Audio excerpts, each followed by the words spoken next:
Hi, I'm Eunice. Welcome to Before a Visit Ends, a space where we take a moment to get to know the whole person beyond their cancer diagnosis.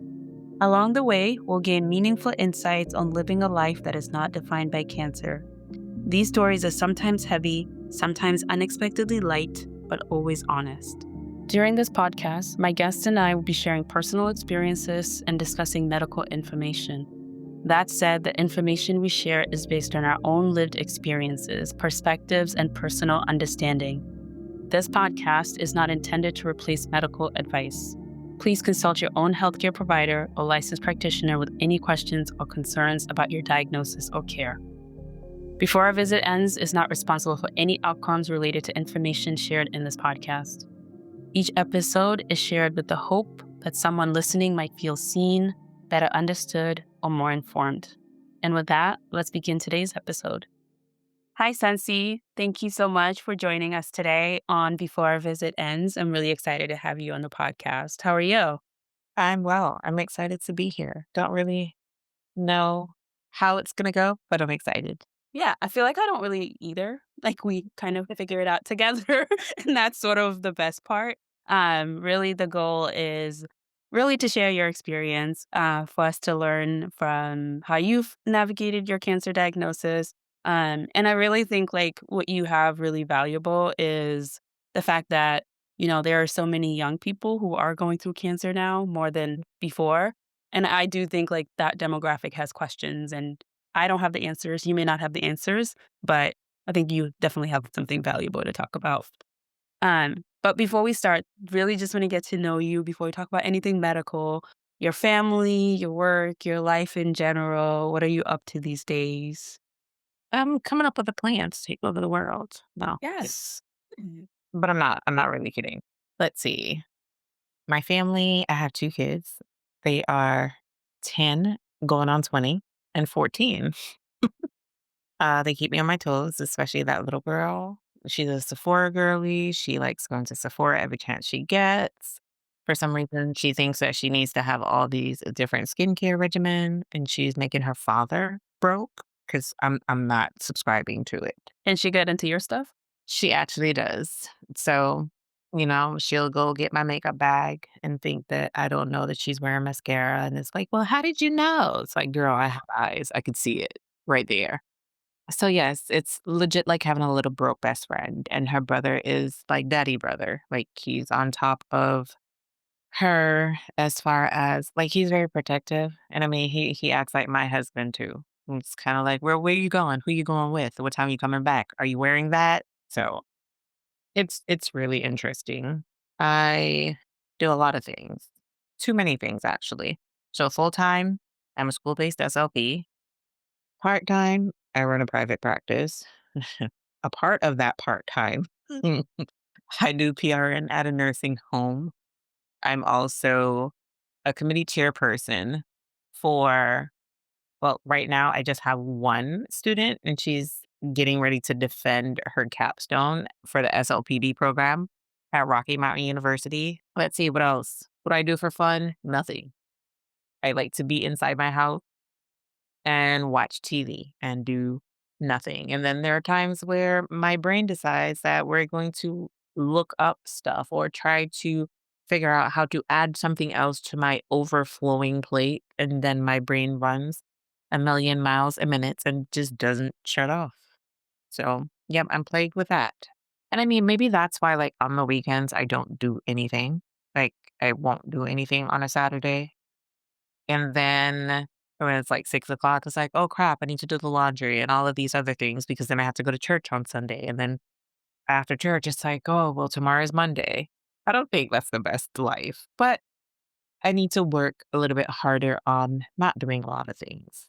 All of that has influenced who you are now as a person, the success that you've had. And really, that's just gonna like segue into us talking about your diagnosis and how you've navigated that. But I'm really curious about like your background and really like childhood and how you grew up. The hardworking thing, I think I got that from, like my parents. They work really hard. Growing up, let's see, my dad worked. And then he still, like, came home, had the farm, all of that. My mom never worked for anyone. She's self-employed her entire life. She first worked a vendor on the beach. So, like, when you go on vacation, you have those people that sell, like, T-shirts and souvenirs and stuff like that. She used to do that and braid the hair because they like getting their hair braided with beads and stuff like that. So mom did that along with the farm. So on the farm, we have cows and sheep. They plant, like, vegetables and stuff like that and sell it at the local market, and they were just always working. So how with all the way that you are in Mhm. terms of being successful, go-getter, busy, and everything, how did you find out that you had cancer, and, like, how did that affect did you end up needing to slow down, and did you feel like that slowed you down a lot? It did. So, that diagnosis came in one of the busiest times for me. So, it was 2022. I was piloting my communication program back home. I was here in Delaware, because I'm currently in Delaware, working summer school so that I could make extra cash because I was closing on my house in August. So, busy, busy time. So, it was July and, like, it was late, and I was working at the school in the daytime, at the nursing home, like, just going. And it was late one night. I wanna say it was, like, after 11, and I was taking a shower. I was like, "Oh, they say you're supposed to do a breast exam. Let me feel it." And this is how I talk in my And that's not something that you had been doing No. routinely. One day you were just in the shower. I was just in the shower, and it was like, "Yeah, you should do this." And I started feeling, and I was like, "Huh, that's odd. That's not supposed to be there. Okay, let's go to the other side." And I wasn't so preppy when I got to the other side and it wasn't there. I was like, "Oh, okay." Then I went back to make sure that I felt what I felt. It was like the size of a golf ball. Oh, that's big. Yes. And then after I felt it again, then panic. I'm very dramatic. So I was like, "Oh my God, I'm gonna die." Hadn't seen any doctor yet, just touched it. I just touched it. I knew what it was because when I had my daughter, I did genetic testing and I had the BRCA1 gene. And then my family, my father's side is plagued with cancer. So I knew what it was. I didn't need anybody to tell me. Had you been getting monitored closely because of your BRCA gene? I was supposed to. So Okay. here's what happened. After I had Skylar in, like, what, 2015, then, you're supposed to go every 6 months to get either a mammogram or, well, they alternated a mammogram, then an ultrasound or whatever. At one point, I had gotten a biopsy done, I think twice. And then I just felt like I was a lab rat and I didn't like feeling like a lab rat because I didn't like being poked and prodded and all the things. Yeah, and all those biopsies had been negative. Yes, they were. Okay. I was just like, I'm just going to take a break. Okay. Then COVID came and I was looking at something. I was like, oh, I need to start going back to this. Forgot. And by the time I looked, it had been about 5 years since I had gone. And I was like, oh, I'll get to it. I'll get back to it. Never got back to it. So when I felt that, and I was like, I'm going to die, I messaged my doctor right away. Of course, he's not going to see it, but I couldn't wait for them to call me. So I called them first thing in the morning. And, they're like, it's okay, Miss Peters. We're going to get you in as soon as possible. I said, you just let me know. I'm not in state, but if you could get me in day after tomorrow, I'll be there. So I think it was like July 11th, either the 10th or the 11th. And I drove back to North Carolina. I went, he was pretty good. He's like, African American women, they tend to have dense breast tissue. It's probably just a cyst. It's nothing. I said, you're kind. I know you're doing your job, but it's not that, but we'll just roll with it. He knew your history, he knew you had the He knew all of it. Then the caveat was it was COVID, post COVID. So, a lack of resources, lack of workers, all of that. Mind you, my appointment to see the doctor was in July. I didn't get scheduled for a diagnostic mammogram until August 26th. So you are here over a month. I didn't even pick a location that was close to me. I think I had to drive like an hour away. I just told them to just schedule me for the first available appointment. If I had decided to wait for the location that was closest to me, I wouldn't have been seen until October. Well, So that summer, I went to Antigua. I did my program. I decided to have the time of my life because I'm like, yeah, when I go back, I'm going to have cancer. I already have it, but whatever. I just knew it. I don't know. I just felt it in my bones. Came back. I closed on my house August 22nd. My birthday was August 24th. I turned 33. August 26th, I had the diagnostic mammogram. And it was so odd. The doctor, was it then or the next one? Whatever they saw, I needed to come back a week later to have the ultrasound and I think a biopsy. After the mammogram, because you know how they squish everything, then it grew and then it started to hurt. So it was never hurting. Like it was big to the point where like you could see it and I used to call it the alien. Like if I laid flat on my back, you would see it. Actually it was over here. And after the mammogram, I guess they irritated it. And then like when I went back, I think it was September 2nd for the ultrasound. And I only realized the like the body language and everything of that doctor because a doctor came in after the tech. But it wasn't registering that day. It only registered after the fact because he kept rubbing my arm and he's like, we're just gonna do whatever he said. It's like insert the clip and we're gonna run it, send it off to the lab for some tests. But it was the rubbing of the arm. In my head, I'm like, why is he touching me? it's like comforting Or you whatever. because, It didn't make sense. yeah. No. My doctor called because my primary care doctor, he was really on top of things. I told him I would prefer he continued to monitor my chart, so when things come in that he calls me. So September 6th, he calls. And he was like, Miss Peters, there's a little bit of cancer there. And that's how he said it. And I was A like, little bit of cancer. What's a there's a little little bit of cancer there. And I said, okay. And he's like, okay, what do you want me to do? Do you want me to just get the ball rolling? I'm going to treat you as if you were my family member. Well, here is who I'd recommend. And that was kind of the course of my treatment. He connected me with my nurse navigator. I love Nurse Vicky. And then when I met her, she connected me with the facilities that she thought were best, and they weren't necessarily the ones close to me. Like when I told her which one was close to me, she was like, no, both here. And I was like, wherever you send me, that's where I'll go. And let's see, diagnosed September 6th. Then I felt like everything just started moving really fast because it was just a bunch of appointments, having to get, MRIs, all of this stuff. And by this time, they had irritated the thing because I would get these, it felt like little needle pricks, Mm, never felt all the that time. before until they touched it And it was all the time. all the time. Sometimes more than others, and it was sharper, but 20 days later, I started chemo.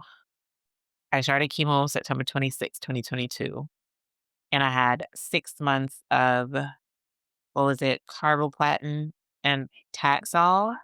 Mhm. It was every week, so I had chemo every Monday, and that was a breeze compared to, we're not supposed to call it the red devil. In the breast cancer group on Facebook, they call it the blood of Jesus because it's killing the bad things and bringing you back to life. It's what is it? AC. I don't remember. Adriamycin? Yes. Now that was terrible. I only had 4. It was every other week, but it was crippling. Like, I had it Monday. I would not feel like have the strength or anything until, like, Thursday. Mm. Nauseous, like, just It was terrible. By the time you felt better that next week, it was time for you to go get another. So I was happy I only had 4. I lost my hair with Taxol after, I wanna say after 3 or 4 infusions, it my lump was gone completely. Like, Oh, wow. there was Was it Taxol and the yes, cardio? the Taxol and Carboplatin, whatever, Yeah. that concoction. So I think it was after the 3rd or the 4th one, like, you couldn't feel anything, like, there was nothing there. And then, like, I finished chemo February 27th, 2023, and then I had to wait a month before I could have the double mastectomy. So I had that, I want to say March 29th, and then this is where my dates start getting wonky. Yeah, you're really good at the dates. I also Oh, forgot to ask, what was the stage and what was the, like, hormone receptor status? Do you remember? no, I could tell you this. It was the very first scan or whatever they had. I believe it was like a stage, I think they said it was like a stage 1 or 2, but by the time I had that last MRI before treatment, it was like a stage 3. I had, what was it? Invasive ductal carcinoma. So it was a really bad one that grows really fast. Oh, no. So Okay. that's the one that I had. Um, and then I got lost with the grades and the staging because it changed from the initial scan to the scan right before treatment. And I was just like, Yeah. man, whatever. It's not for me to know. It's for them to know so that they could plan my treatment. In March, you had the double mastectomy. I had the double mastectomy. They sent off, the tissue to pathology. April 2nd came back, everything was clear. But because of it was, so my cancer was on the left side. And then because of where it was, there wasn't lymph node Mhm. involvement. Okay. But because of where it was, because of the type, because of my genetics, they still recommended radiation. So I had to have radiation. I started radiation June 6th, and I had 30 rounds. It was initially supposed to be 33, but I had 30. And then when I had the double mastectomy, I had it with expanders. So they placed the expanders and they half filled them. And then it just allowed my skin to adjust to them. And then I'll have to go back. And I think I went back twice to get them filled.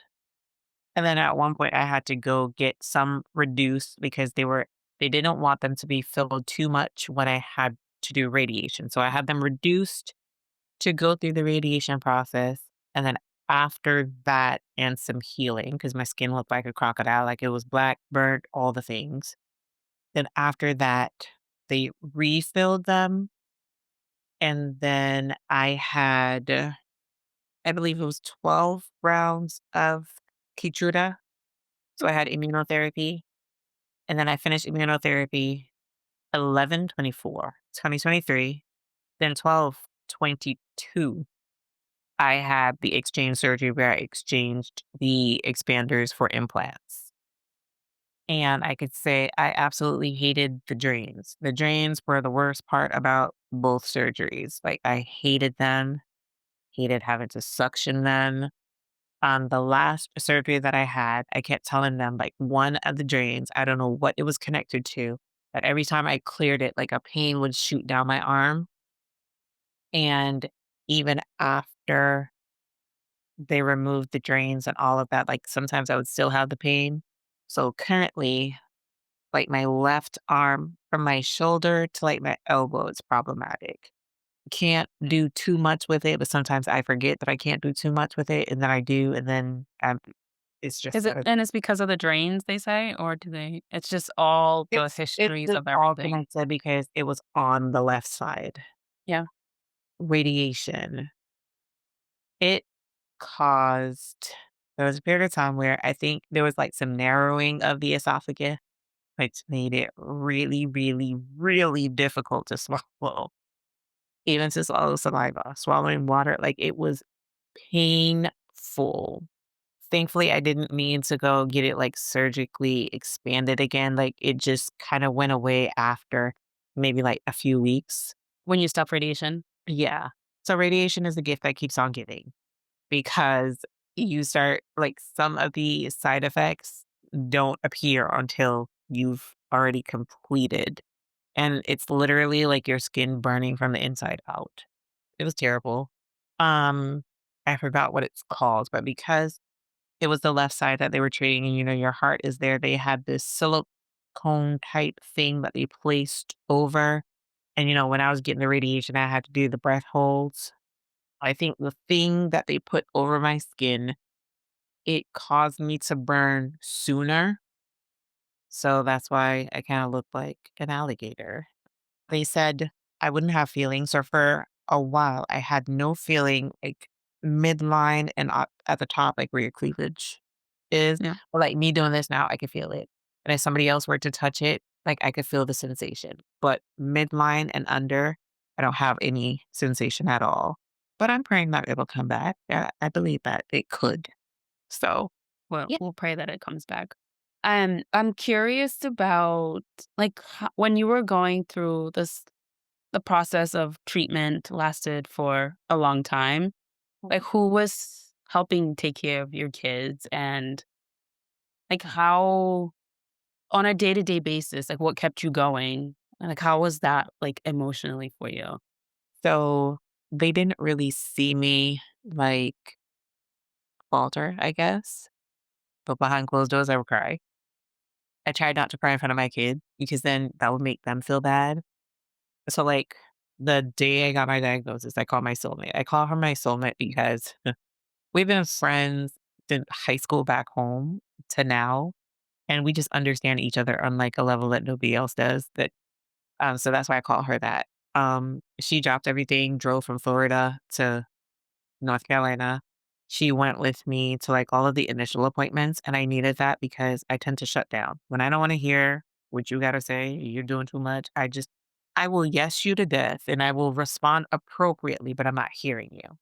Mm. And she knows those things, so she knew when I checked out, and I had checked out when they told me I was gonna lose my hair. By the way, it grew back very beautifully. With a vengeance, because it's longer Yes. than it's ever been.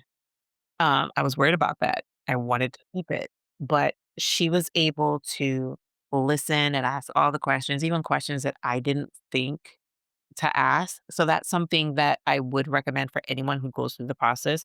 Have someone there who can listen for you and take notes Okay. and then be able to go over that stuff with you because it's so much information that's coming to you all at once because they do want to start treatment right away, but they're not necessarily thinking about the fact that you're not processing. And for me, I'm a delayed processor.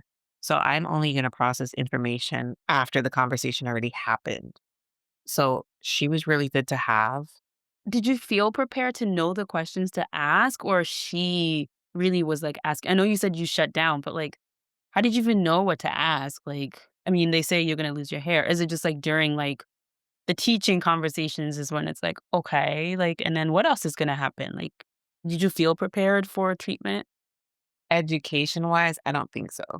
I think for me, it was a matter of, okay, you have a plan. You have a plan that you're going to fix this, get rid of it, whatever.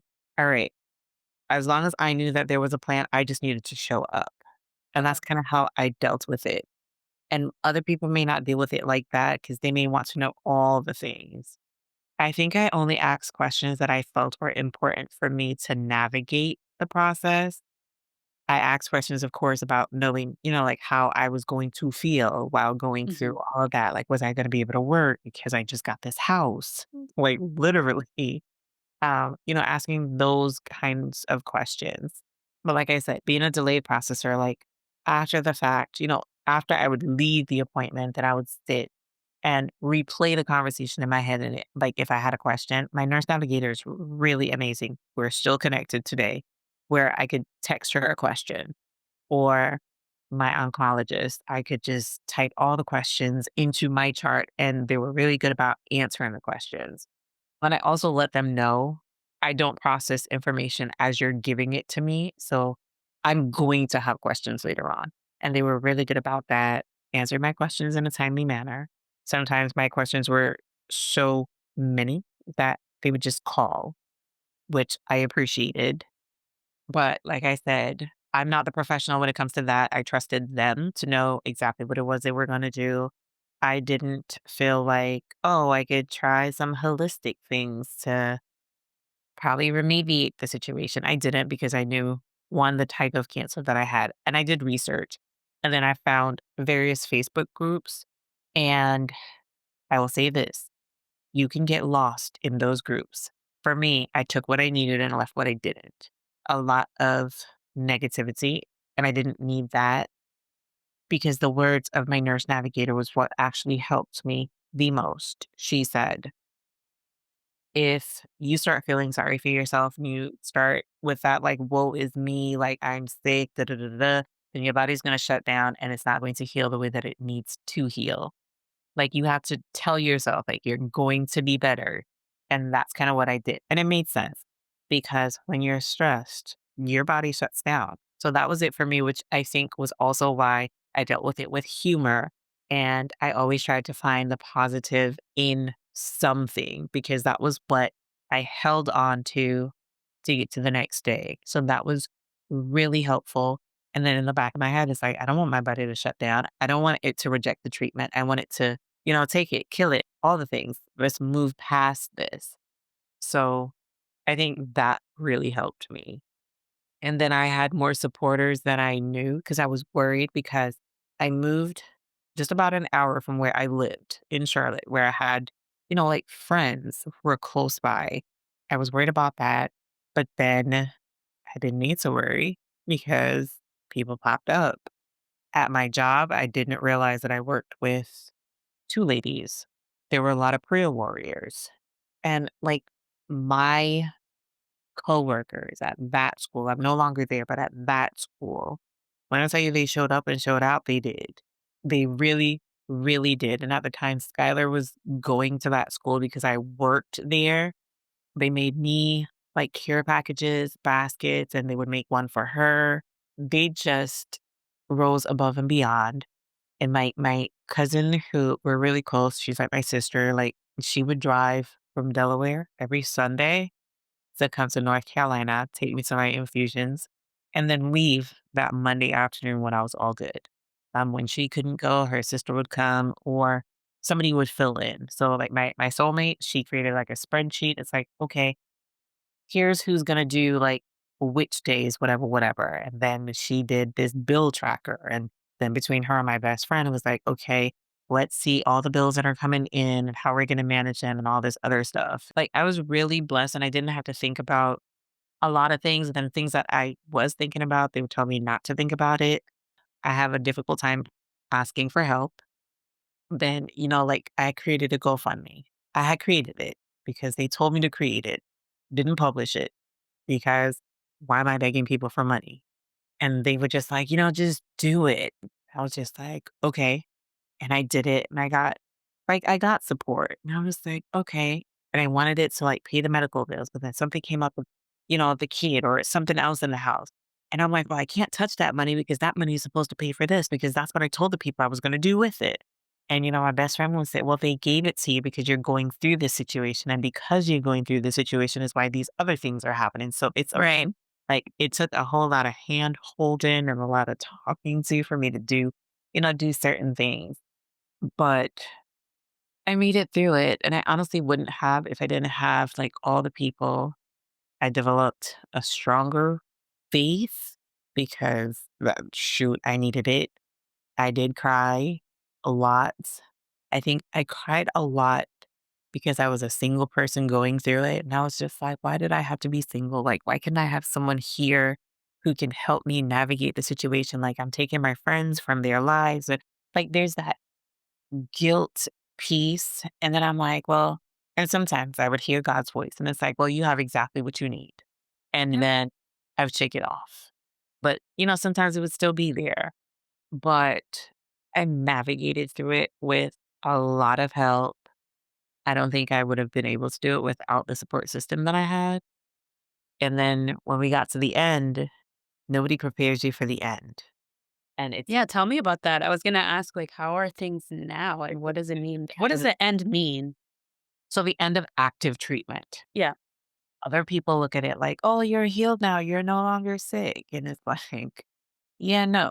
In your head, you're thinking a lot of things because, like, for me, it's no more mammograms. There's no other test ever to know if something's going You don't on. get checked more like No, yearly? nope. It's kinda, if you feel something, say something. So, like, before I had felt, and I think it was just like scarred tissue, but that's kinda how you have to go. "Oh, I feel this. Alright, we're just gonna order a scan to make sure everything is fine," and that's kinda how it goes now. I'm a little surprised. I thought you would get more frequent testing, especially with your No, history. no. I think for women who have had lumpectomies, they still have breast tissue, so they can still have mammograms, and they can still have ultrasounds routinely. But for us, we don't have any breast tissue, so there's nothing routinely for them to check. And they encourage you, to keep up with your PCP because then they can run blood work. As far as oncology, though, let me say this. Let me go backwards. So, being out of active treatment with my oncologist, I met with him every 3 months, and then it moved out to 6 months. And then that will be every year. Mhm. And I think they specifically do the blood draws that looks for certain cells or whatever. But outside of that, like there will be no mammograms, no nothing. But yes, when there's no active treatment, you're left with, well, now what? And I didn't know how to explain it to anybody. And so my nurse navigator invited me to a groundbreaking ceremony for a cancer center that they had in Charlotte. And I was like, well, why would she invite me? And then I went and we were sitting, like I was sitting with another set of ladies who were also patients of was he my breast surgeon? Dr. Turk. Yes, the breast surgeon. And I kid you not, one lady just said, how are you? And I started crying. Like I couldn't find the words. And she was like, I get it. And I was like, "Oh, good." Like, it was like a sigh of relief because I didn't know how to explain it to anybody else, but she understood. It was like, yes, it's scary now because there is no plan.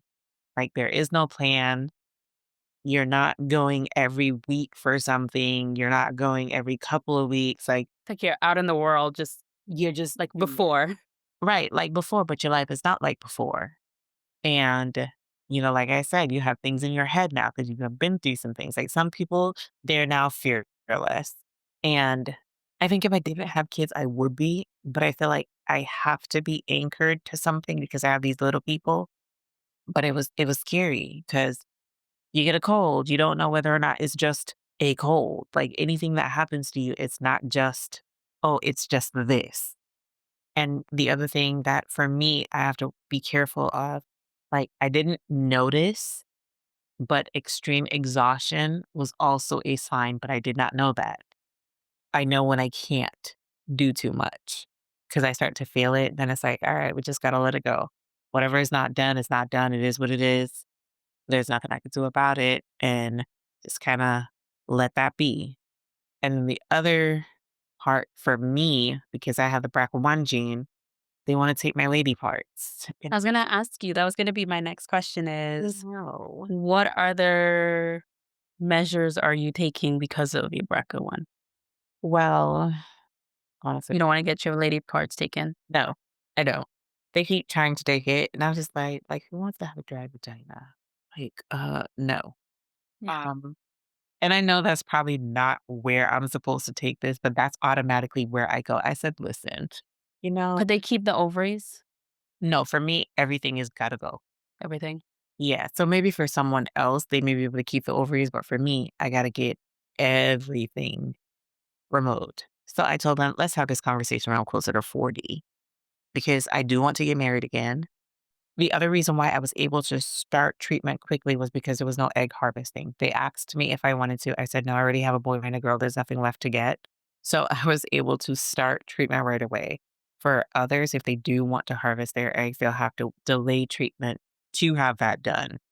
And, I would feel really bad for like the 22-year-olds and stuff. It's like, well, baby, you ain't start life yet. Like you Yeah. aren't had life problems to have this kind of stuff going on. And then I felt like after I got diagnosed, it was like, you have cancer, you have cancer, this person has cancer. I'm like, wait, what? Like Just like everyone around you. it, everyone around me, And I know you mentioned your dad too. my dad has stage 4 colorectal cancer that has metastasized to his lungs and liver. Oh my goodness. Then I have a coworker that also got diagnosed with this same type of cancer. I'm like, wait a minute. What? Like, and honestly, like some of the reasons for the podcast is like there are so many people with cancer, right? It's like the second most common cause of death, but there are so many people that are not prepared for it. But, I would post things and they're like, oh, you post all your business on the internet. Uh, yeah, because people are going to help.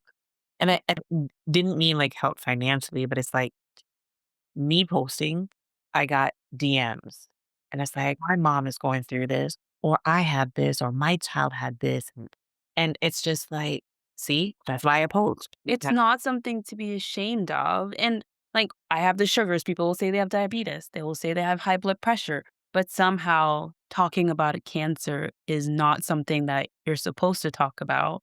And so then when it happens, there's so much unpreparedness Mhm. and people don't know the questions to ask. And unfortunately, it's like a life-changing, life-altering thing. And for some people, that leads to death and don't know what the questions to ask when that's happening. So Simply just not talking about it, you don't really know who's around you and the information and the resources that comes with that person. So when we're thinking about like what questions to ask, you may not know what questions to ask. And just by talking to somebody else about it, they may ask you a question and you're like, well, that's a good question that I should ask. And that's kind of how anybody should navigate the situation. Like, don't try to deal with this stuff on your own because it's a lot and it'll consume you. So, like for me, like I said, there's a lot of questions that I didn't come up with on my own. Somebody else did. Like, I didn't manage my medical stuff. Somebody else did. And you may not have that. Like, everybody may not have that, but they can have a support team if they just open their mouths. That's honestly what I've learned. yeah, you said it perfectly because I was going to ask you, like, if you have any advice, medical, emotional, practical, that you want people to hear. And I feel like that was going to be my next question because we're coming up on time. But I feel like you already said it. I don't know if there's anything else you want to add to this, but I think that's really helpful for people to know. No, just take everything one day at a time. Really do look forward to something positive. Just try to find something positive in each and every situation. I know it's hard, but don't think about what it is that you're going through right now. Definitely don't ask why me. And I mean, it's a human thing to do, but don't be sad and stay there. Like I have the rule where, okay, I could feel bad for myself for like a day or two, but 3 days, no. Because the longer you feel bad for yourself and the longer you lay there and you cry, the harder it is to come out.